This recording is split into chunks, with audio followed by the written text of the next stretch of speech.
गणिताची बेरीज वजाबाकी करावी लागेल। गणिताची बेरीज वजाबाकी झालेली आहे। अनेक लोक संपर्कात आहे। तो काही सांगण्याचा कार्यक्रम नसतो, परंतु वेळ आली तर तुमच्या लक्षात येईल की किती आम्ही त्यांचे नगरसेवक फोडलेत, किती मतं आम्ही त्या ठिकाणी जोडवलेत, हे निश्चितपणे तुमच्या लक्षात येईल। कांद्यावर कुठेतरी आज आंदोलन सुरू आहे। हमी भाव मिळत नाही, रास्त भाव मिळत नाही, शेतकऱ्यांचा कवडीमोल भावात जो आहे कांदा विकला जातो। या देशातला शेतकरी हवालदिल झालेला आहे, संपूर्णपणे सरकारवर नाराज आहे।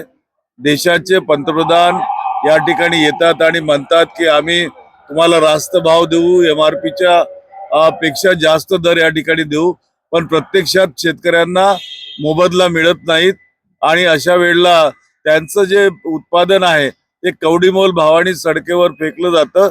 अशा प्रसंगी शेतकरी सडकेवर उतरणार नाही तर कुठं उतरणार? विदर्भातला शेतकरी सुद्धा आज संपूर्ण हवालदिल झालेला आहे। शेतकऱ्यांचा विस्फोट आता झाल्याशिवाय राहणार नाही। जून महिन्यात सरकार कर्जमाफी करणार होतं। जून महिन्याची आज 2 तारीख आली आहे। कर्जमाफी बाबत अजून काही सरकार बोलत नाही आहे। आज कॅबिनेट आहे, त्यामध्ये चर्चा। कर्जमाफी ही काँग्रेस गव्हर्नमेंटने प्रत्येक वेळेला दिलेली आहे। या सरकारनं कर्जमाफी दिलीच कुठं? आणि यांची मानसिकताच नाही हो मुळामध्ये। लाडक्या बहिणींचे लाड पुरवता त्या बहिणीच्या तोंडातला घास हिरावून नेणारे हे सरकार ही काय विचार करणार अशा प्रसंगी? थँक्यू।